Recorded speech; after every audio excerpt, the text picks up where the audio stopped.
Okay, magandang hapon. My topic is about UML or Unified Modeling Language. So the the content of my topic is about theory, goals, objective, concept, building blocks, and recommended softwares. So introduction. For the introduction. UML is short for Unified Modeling Language.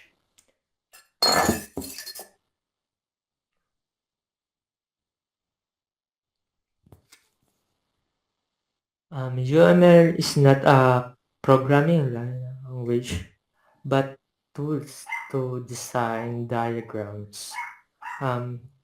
UML is used to develop systems, softwares for developers for specifying, visualizing, constructing, and documenting the artifacts of software system.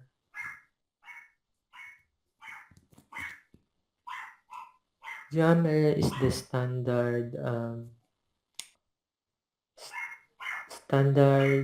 tools or for the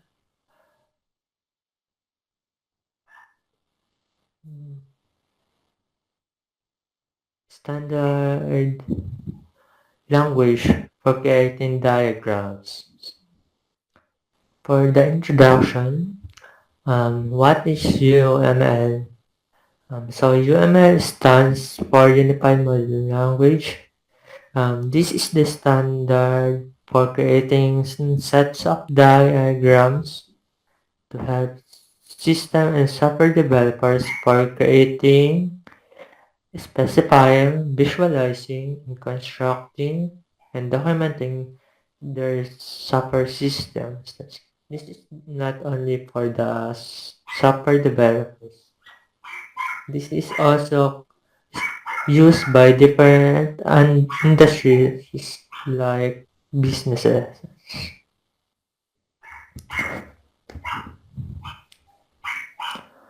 Um, so, so where UML started or created?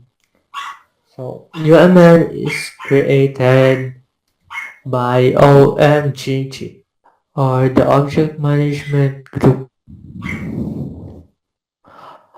This organization is created to set a common standard for distributed object-oriented systems.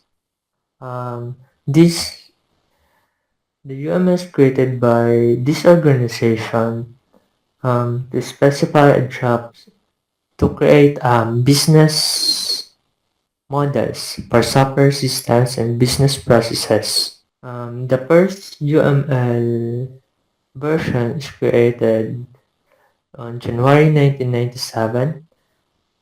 This is UML 1.0.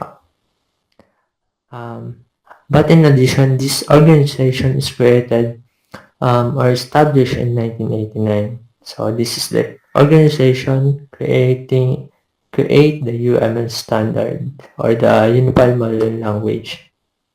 So we visit their website. This omg.org. So this is their organizational website.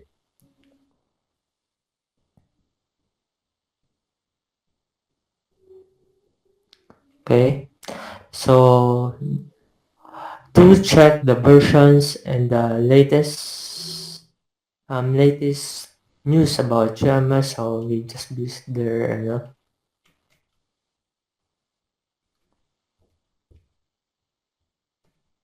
so this one. So I will put this link in my slides so you can visit this one. So this is the new. So this is the latest version of UML. So version 2.5. So just visit this one, this link. So I will put this link in order for you to visit also this page. So in this page, we will see the history of the UML from this one, UML version or formal versions.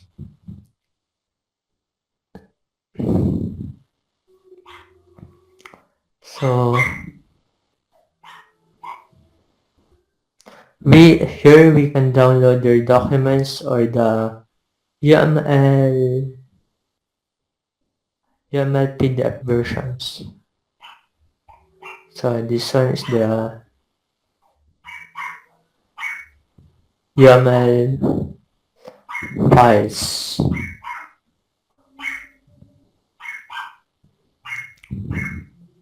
Or the documents that talks about UML or the UML 2.5 PDF.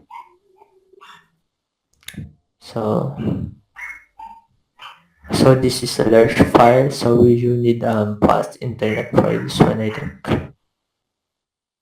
So for short, the current version nga ay UML version 2.5. So here said that version 2.5 is formally a minor revision for the UML 2.4.1. So here I just put the OMG document number and normative reference and associated normative machine consumable files, or paano yung mga documents na or sa mga supporting documents para sa version 2.5. So you can download the PDF also, or you can use this link to visit the documents that I shown kanina. So ito yan. So ito na nga yung OMG UML version 2.5. So ito yung documents na tumutukoy sa nagdi-discuss ng mga about sa UML behaviors, mga diagrams, ano na yan lahat. So sobrang dami. Mga notations, mga rules kung paano gamitin, nandito lahat. Okay, so just visit this or download this file. So, and basahin nyo na lang lahat ng nandito kasi sobrang dami. So, I will discuss this naman. Shortcutin ko na lang ito lahat sa slides ko or dito sa presentation ko. So, diretso na tayo. So, ask natin, ano nga ba yung goal ng UML? There are a number of goals of UML to define some general-purpose modeling language which all modelers can use and also need to be made simple to understand and use. Ibig sabihin, for short, yung purpose nila ay para mas mapabilis at mas mapasimple yung paggawa ng mga diagrams para sa paggawa ng softwares sa mga business-related topics nila or paggawa ng mga graphs or mga diagrams para sa business and software processes ng iba't ibang industry. So here, this is a simple quote from Brad R. Barnard. A picture is a word of 1,000 words. So this is the best quote for UML or parang pinamagandang quote na tumutukoy sa UML or Unified Modeling Language. A picture is worth 1,000 words. Totoo nga naman. So, yung picture ay madaming mas madaming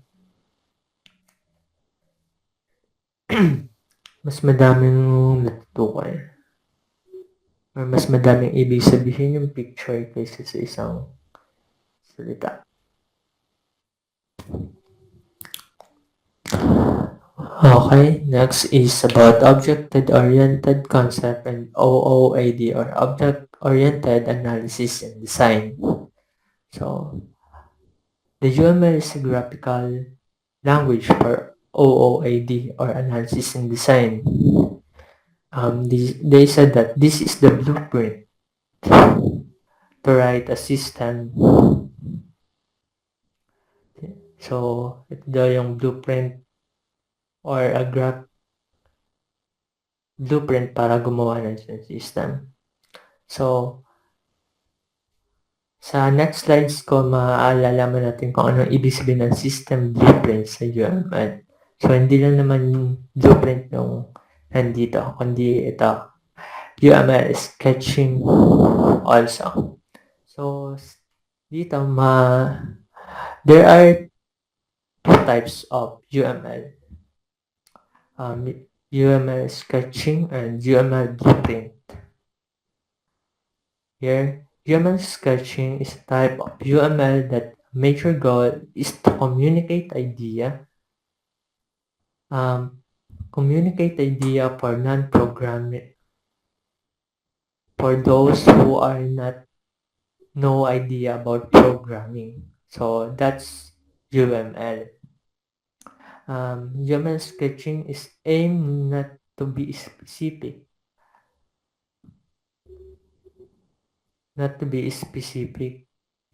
Okay, sorry.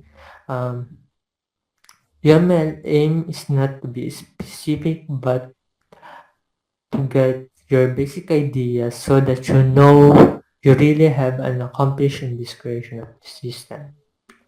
While UML blueprint these are very detailed for those very detailed, and they're gonna contain all design decisions that our programmer very might be able to directly translate into code. So for sure, yung UML sketching are those non-programmer related, while UML blueprint is programmer related, so they can easily translate the UML or the diagram into code. There are also called UML model-driven architecture. So, UML model-driven architecture, we have the platform independent and platform specific. In platform independent, UML model that is independent of any specific technology or specific language. So, ito yung yung platform independent ay hindi naka-base sa isang technology or language.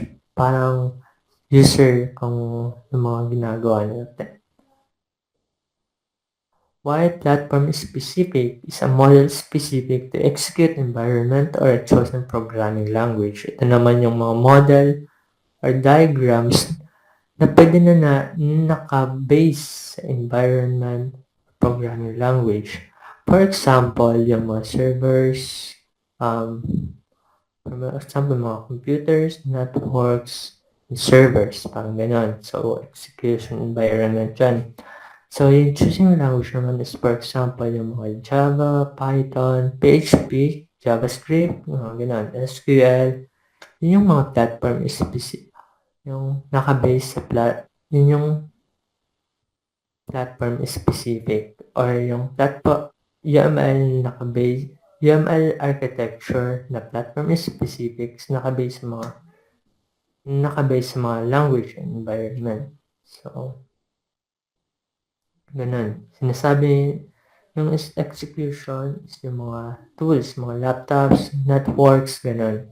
So, yung programming language naman sa mga na yan, sa mga Python, ganun. So, we have UML development process. So, here we have two UML development process. Ito yung waterfall and iterative. So, ibig sabihin ng waterfall, ito yung step-by-step or step-by-step process. Parang yung process ng development or software development mo ay nakaplano na lahat hanggang sa matapos ito. Yun yung waterfall. So, if mag-throwback tayo sa previous or sa undergrad natin, so, yung SDLC na tinatawag, yung waterfall model, yun. Yung step-by-step procedure ng paggawa ng software. So, then yung isang type ng UML development process, step-by-step. Yung hindi na nauulit. So, the next is yung iterative o yung nauulit. Yung paulit-ulit. So, para yung process naman na paulit-ulit or iterative, ito yan. So, we have this one. So, this is the example. This is Scrum. Or yung Scrum na tinatawag is yung Scrum naman ay framework ng Agile methodology. So, this is waterfall or this step-by-step for the SDLC. We have naman the iterative or yung mga paulit-ulit nga. So, we have this Scrum. So, yung tinatawag natin Scrum. Scrum is a framework for developing and delivering sustaining complex products. So, ganun. And ito yung best example ng two example of UML development process, waterfall and iterative. This is for the waterfall is the SDLC waterfall model, and the iterative naman is the Agile framework Scrum. Example. Ito yung example ka dito. Next, UML planning process. Okay, meron ulit tayong dalawang process para sa pagpaplano paggawa ng UML. We have the predictive planning and the adaptive planning. So, sa predictive planning, the same na kaninang development process, ito na din yung dire-diretso o nakaplano na lahat. Parang step by step din dito. Para magkatulad sila, parang similar yung description nila. Pero dito naman ang pagpaplano. We have a predictive planning and adaptive planning. Sa predictive planning, yung example dito ay yung waterfall at yung DevOps. So, sinerge ko yung ibig sabihin, kung saan ba talaga nakabata yung DevOps. So, yung DevOps is predictive planning kasi dire-diretso siya. Hindi na siya nauulit. Parang lahat na nandun sa DevOps. DevOps is a culture. They said that this is a culture. New culture for software engineering. So, and programming, this is the new technology that we need to study na. Ito na yung mga bago ngayon, DevOps. So, this is the development and operation. So,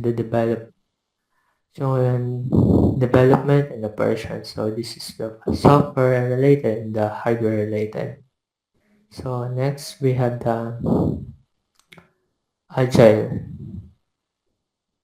The adaptive planning.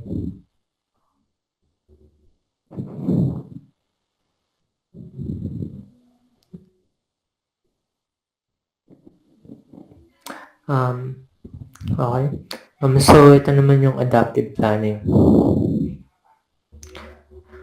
Here is the best example is yung agile methodology or yung agile process na umuulit yung bawat process o yung isang buong project mo ay gawa or dinideploy ng piece by piece or parang pieces.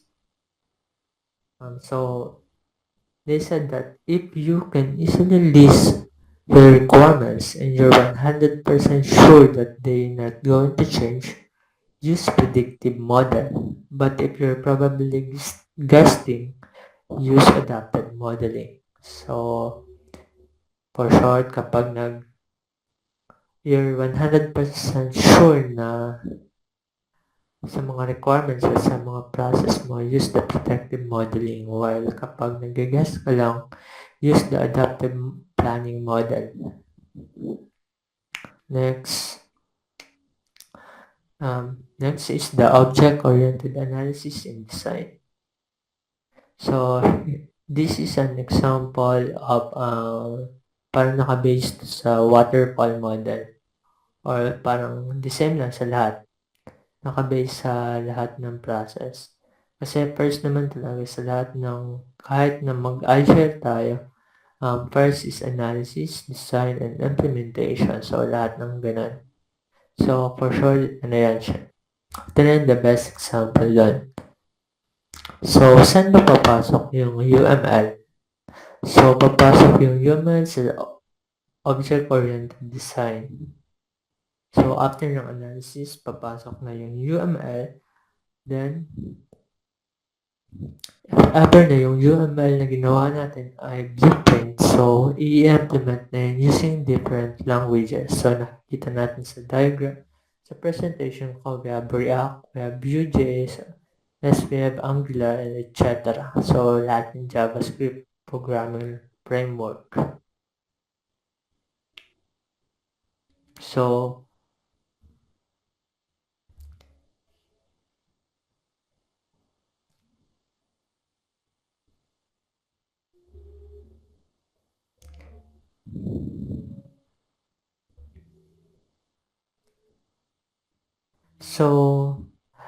sa tingin ko, yung UML is the best diagram for creating a software for the best modeling language para sa pag-create ng diagram sa lahat. Okay. So, during my undergrad, so after ng sa designing namin ay ang palaging pinapagawa ay yung DFD and ERD. So, parang hindi namin na-topic dati yung UML or yung modeling language. So, we have to dalawang design yung DFD and ERD. So, parang first time ko lang din naman ito nalaman na may UML pa pala. Then, ngayon ko na pag-conclude na parang yung UML talaga yung ginagamit dapat para sa design or sinasabit para sa mga thesis, hindi yung maliban dun sa DFD and ERD. So, kailangan natin talaga ng UML or mga graphs na naka-base sa UML. So, kahit ako nagtatanong, ano bang pagkakaiba ng DFD and UML? So, nakita ko sa Quora. Sa mga nakita ko sa Quora. So, I check what's the difference between DFD and UML. So, ito yung based from Curtis Chang, a founder enterprise and software architect, PhD, MSc, MBA, BSc. Sinabi niya na ang DFD or a data flow diagram is a graphical representation of the flow of data through an information system, modeling its process aspects. A DFD is often used as primarily step to create an object overview of the system without going into great detail, which can later be elaborated.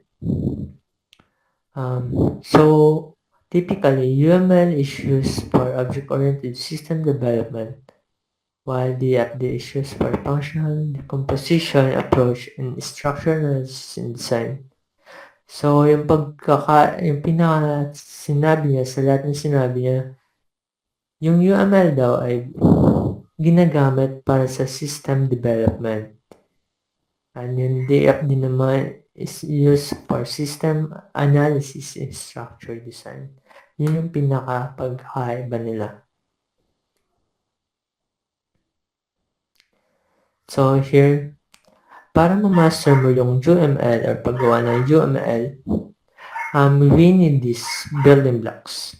We need to master the following 3 major elements. First is UML building blocks. Second is rules to connect the building blocks. And third one is common mechanisms of UML.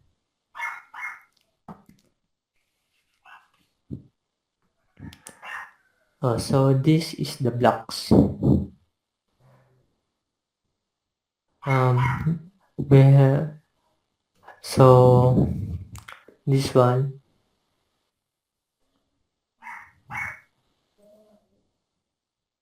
So UML building blocks. So sinasabi ko kanina, para ma-master nyo yung paggawa ng UML, kailangan natin yung 3 major elements. UML building blocks, rules, common mechanisms.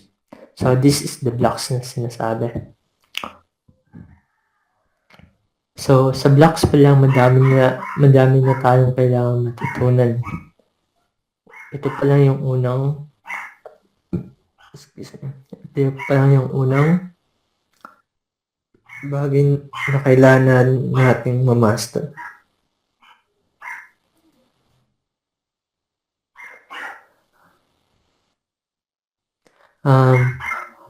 So sa blocks, meron tayong things, relationship, and diagrams. So things, relationship, diagrams.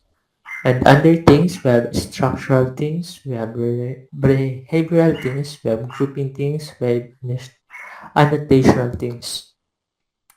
Sa relationships naman, we have dependency, we have association, generalization, realization, and realization. Sa diagrams, so dito tayo mas matatagalan or mas madami yung discussion natin about sa diagram. So, diagrams are divided into 2 categories. We have structural and we have behavioral diagram. So, next. So, this is the YAML things, relationships, symbols, and notations. So here, I just put checkup to my Bisho or the file, Bisho, shared Bisho file. So this one. So check nyo na lang yung nakashare na Bisho file ko. So may PDF version din ito. So here. So I just ayan, in-on lang yung YAML building blocks ko. Ano ba talaga yan? So, yung example, yung mga symbols and notations, makikita natin yung dito. For example, new blank documents.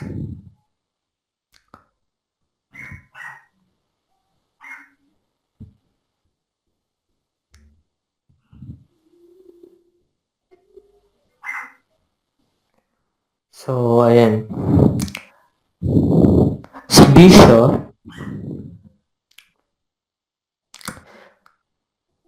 Sa Bisho naman, kailangan natin ng internet para ma-search natin yung UML. Kasi by default, wala talaga yung mga shapes na to sa Bisho.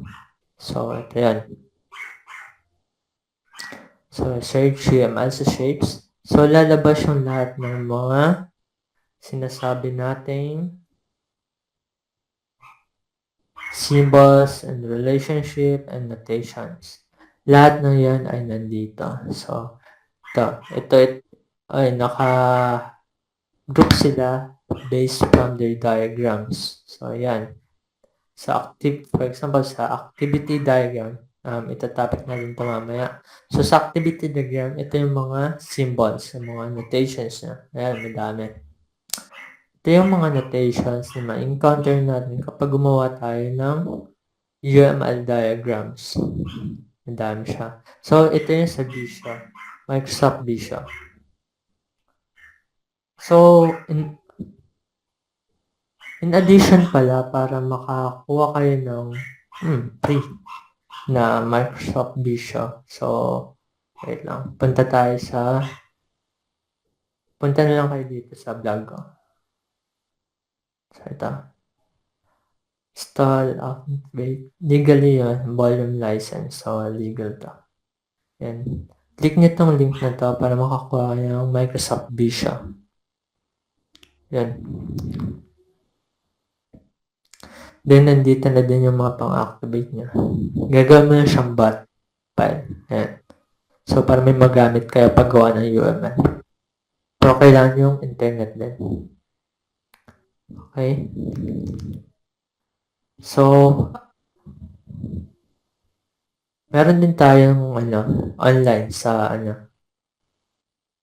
ito yung Lucidchart. So, dalawa yung pinaka-ginagamit ko. Lucidchart at Microsoft Visio. So, ito naman sa UM. Ito naman yung mga So, almost the same lang sila.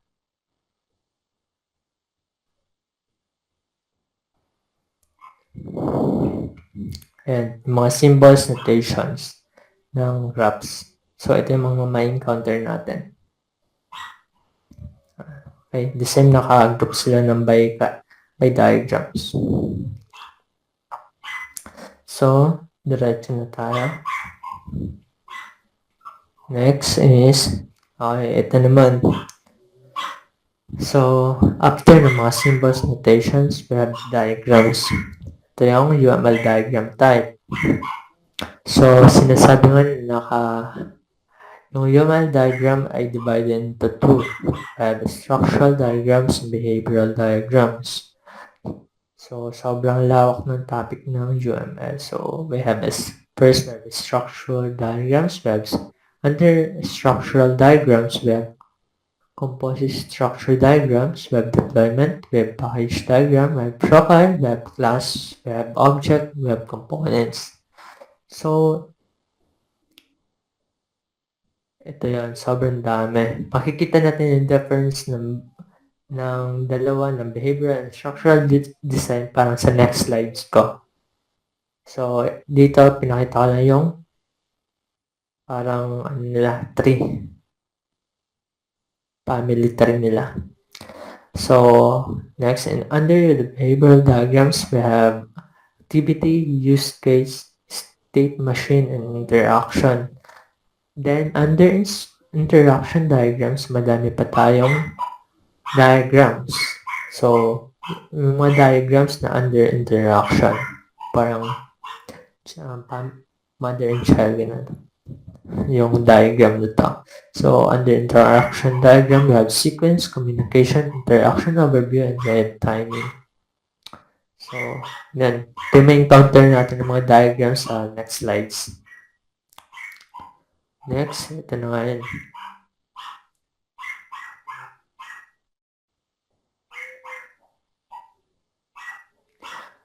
Ito yung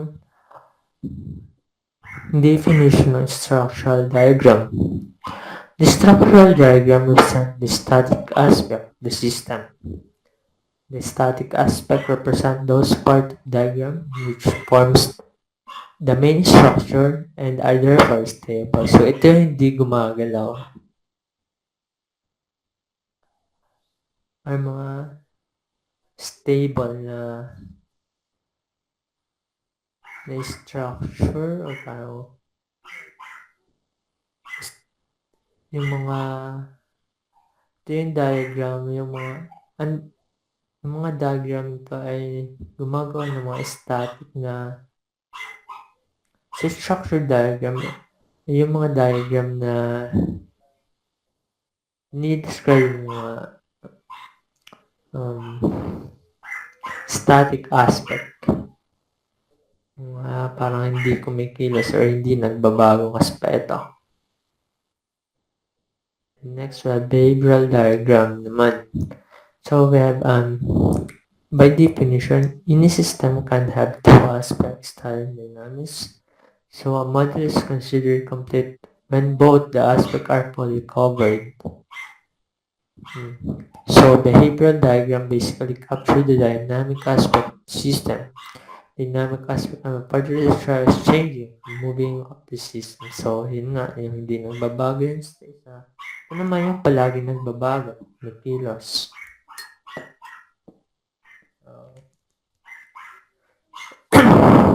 So, start na tayo sa structural diagram. Sa unang klase ng structural diagram. Ito yung pinakakalala. Ito yun ay tinatawag na class diagram. So, class diagram are the most common diagrams in UML. So, yan, pinakasikat ng atong diagram. So, by definition, class diagrams are the most common diagrams used in UML.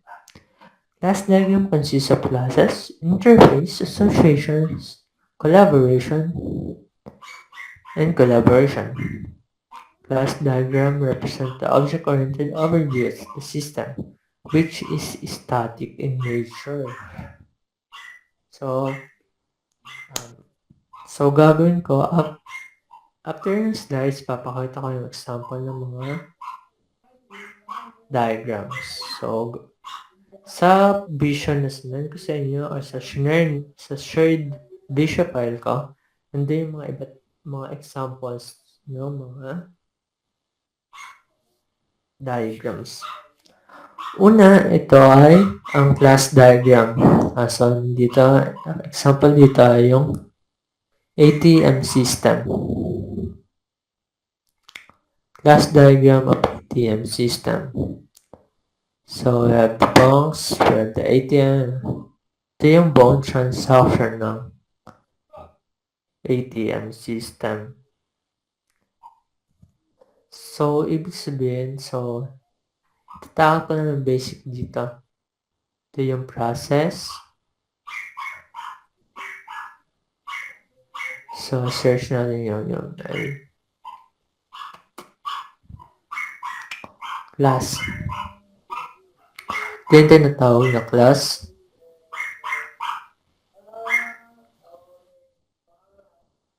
Ano naman yung mga inheritance nila. Inheritance and association. Consension. Kita natin dito. This is the sample of class diagram. Next, we have object diagram. Object diagram, by definition, can be described as instance of class diagrams. Thus, these diagrams are more close to real-life scenarios where we implement a system. So, ito naman yung diagram parang naka-base sa real-life situation natin. Kasi parang tinutukoy nito yung mga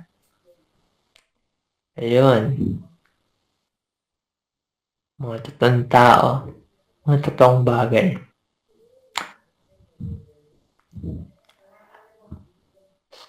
So, ito yung object diagram ng POS system. A simple object diagram for POS. Ito yan. So, next, we have the component diagram. This is also under the structural diagram. The third diagram under structural diagram. The component diagram. Component diagram is a set of component and their relationship.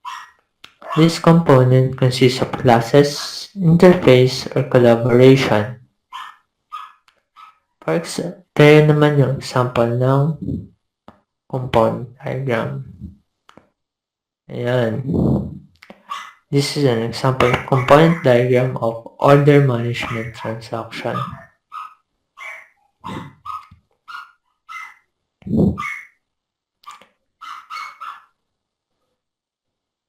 Okay. Next, we have deployment diagram. Deployment diagram are a set of nodes, their relationship.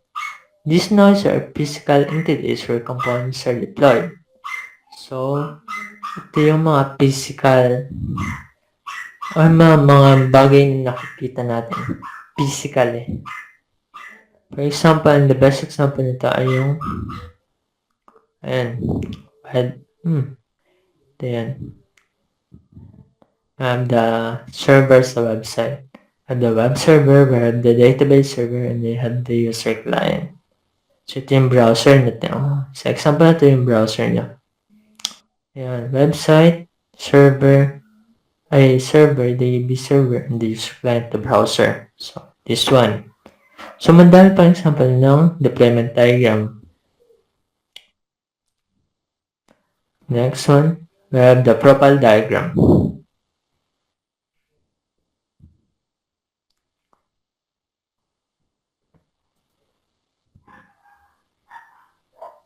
Next one, we have the profile diagram. A profile diagram enables you to create domain platform specific stereotype and define the relationship between them. You can create stereotype drawing stereotype shape and relate them with composition or generalization through the resource-centric interface. Ito naman yung example ng profile diagram. Yan, may mga stereotype daw. Wait lang, close na rin to. Okay, ito yung profile diagram ng IT management. Okay. Oh, ito yung parang package.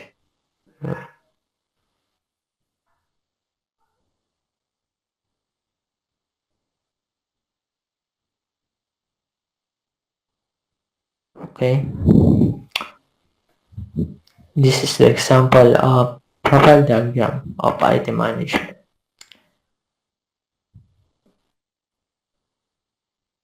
Next, we have the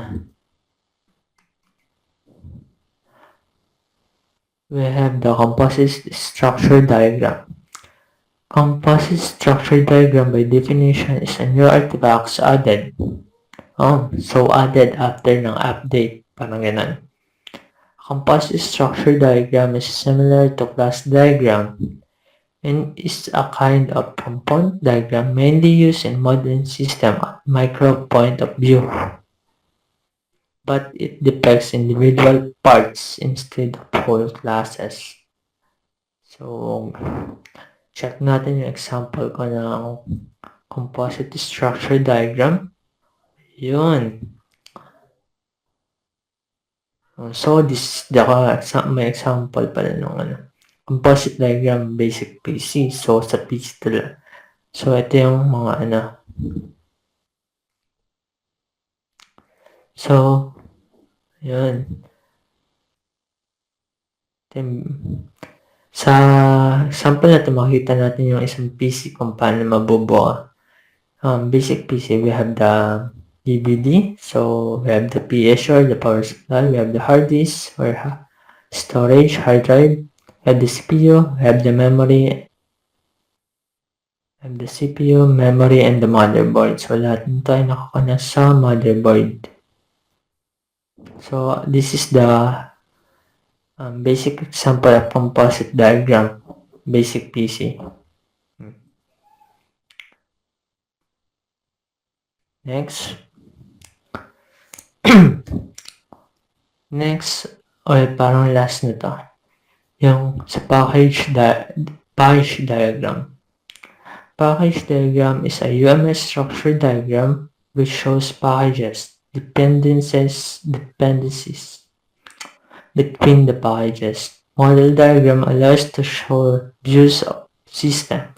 For example, as multi-layered or multi-tiered application model. So, example ng package diagram ay ito. Okay. My package diagram example is about e-commerce web app. Okay.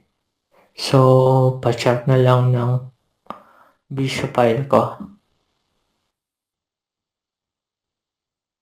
Okay.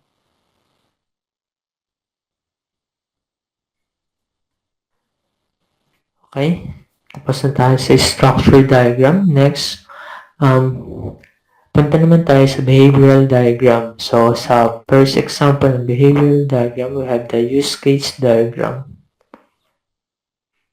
So, by definition, use case diagram are set of use cases, actors, their relationship.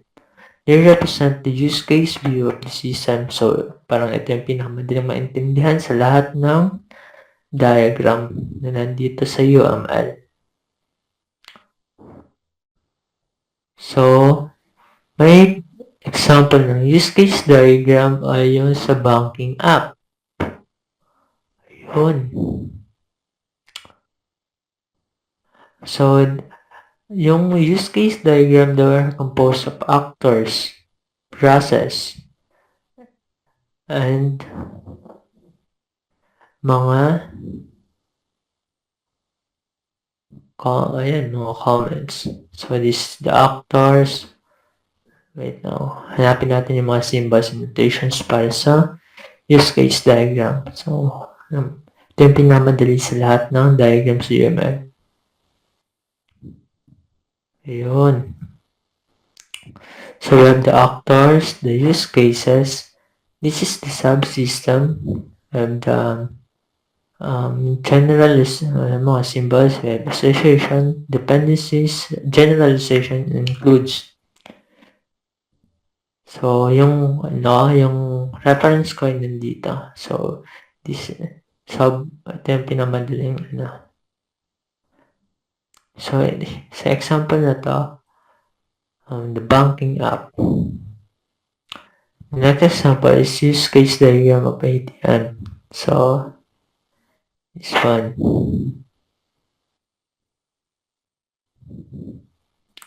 So, after ng use case diagram, we have the activity diagram. By definition, the activity diagram is the flow of control in a system. It consists of activities and links. The flow can be sequential, concurrent, or branch. Then, my best example of activity diagram is about student enrollment system. Student enrollment activity. Okay. Ito yung starting point, ito yung end point. Ito yung process, ito yung decision. Ayan. So, nandito din pala yung reference.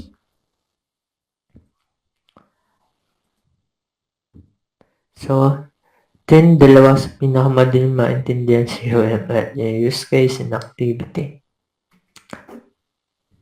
Yun yung pinakamadaling gawin. So, third one is the state chart diagram.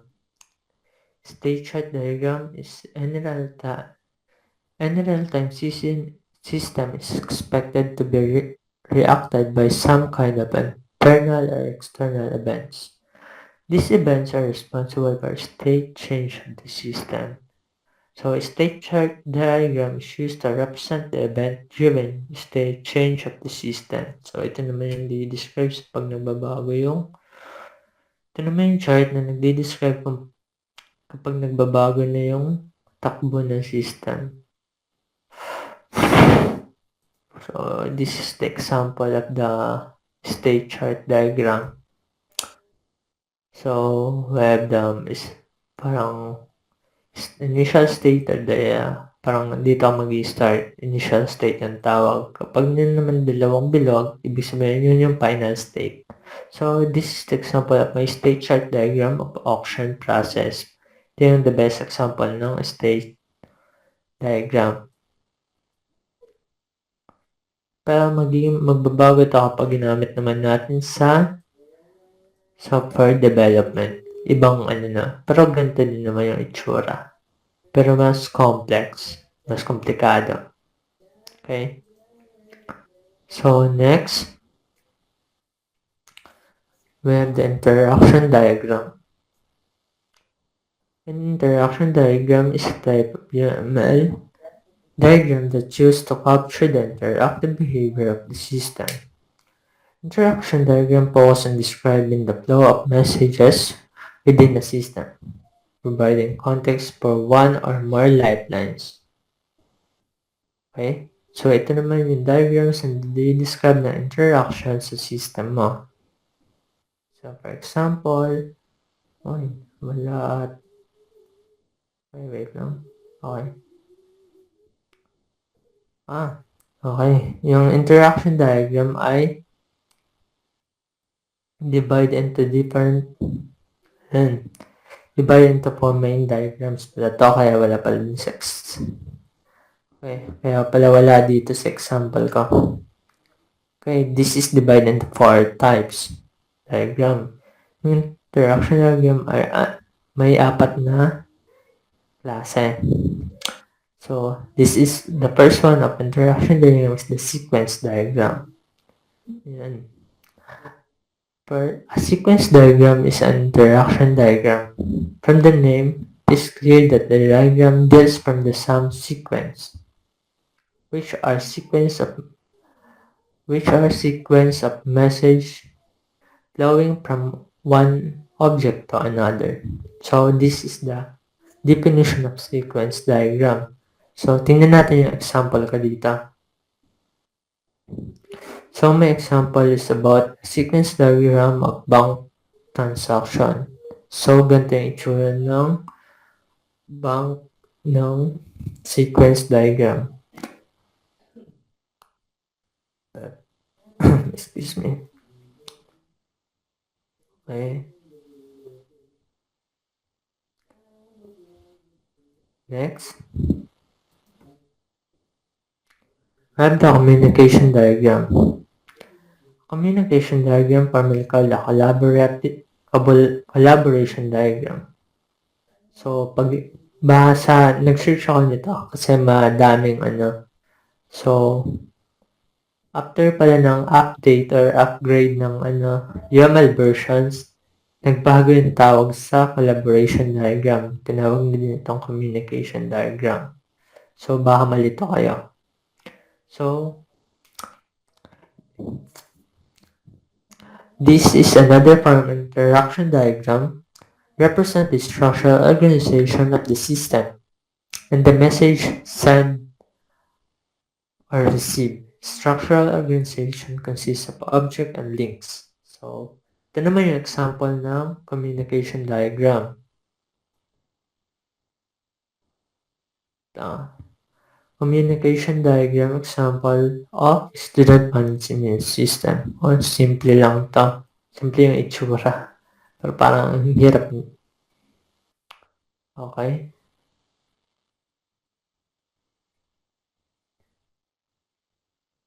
Yan. Student management system. Communication diagram. Okay? Next.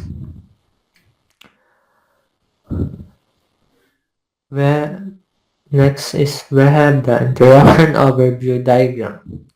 Interaction overview provide high level of abstraction in interaction model. It's defined as a variant of activity diagram where the nodes are the interaction of interaction occurrence. Okay? So, tingnan natin yung example ko ng interaction diagram. Interaction overview diagram. Okay? Okay. So, this is the interaction overview diagram of scheduling system. Okay? So, mostly dito sa behavioral diagram ata may makikita tayong final state and initial state and final state. Ganyan. So, parang mixed to ng sequence diagram kasi may makikita tayo dito. Ayan. Sequence diagram. Parang yung interaction of overview is parang mix ng parang mix ng iba't ibang klase ng diagram. Okay? So, medyo complicated na to. Next one ay timing diagram. So, timing diagram or UML interaction diagram used to show interactions when a primary purpose of the diagram is to reason about time. So, ito naman yung diagram na tumutukoy sa mga oras. Okay? So, for example, yung example dito, okay? Water cycle. So, wala akong mahanap talagang best example ng timing diagram. So, sa Microsoft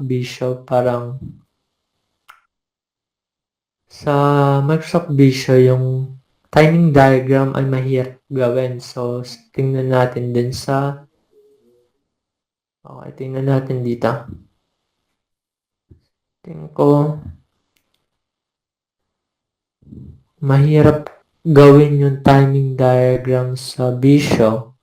Parang wala pa kasi siyang chart. Parang mga symbols and shapes para dun. Kahit ilang beses akong naghanap, wala akong makitang para sa timing diagram. So, sa lucid chart, tingin tayo.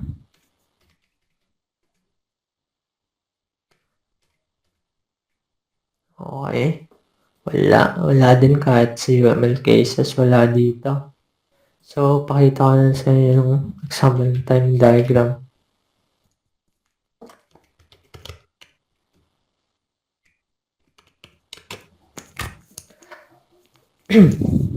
Okay.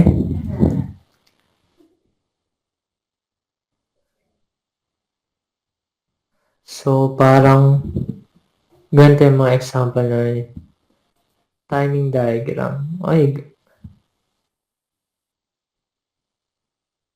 ganito. Sequence pala to, sorry. So, ito yan.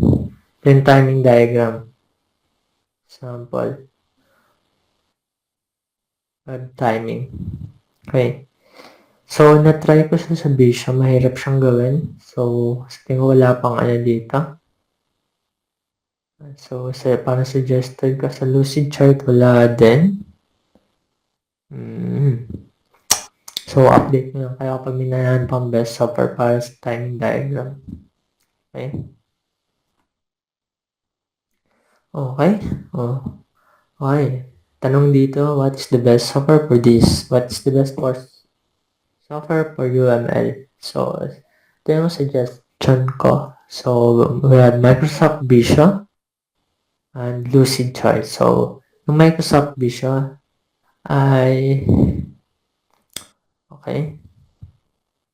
Lucid Chart. So, Microsoft Visio, ito yan. Okay. And we have the Lucid Chart. So, parang sa Lucid Chart kasi limited lang pero maganda siyang gamitan. Kailangan mo pang mag-subscribe para magamit mo ng mas mahaba. So, pero ito yung dalawa yung suggestion ko magandang gamitin para sa paggawa ng UML. Then sa Lucid Chart, madaming example. Sa parang sa blog site lang, madaming example ng paggawa ng mga chart. Ganun. Sa Visio naman, nandito. Okay. Oops. Okay. Last na pala yun. So, any question? Okay, next question. Okay, thank you for listening. I hope you enjoy my topic about UML. So, this is Carl, 1966-191. Salamat!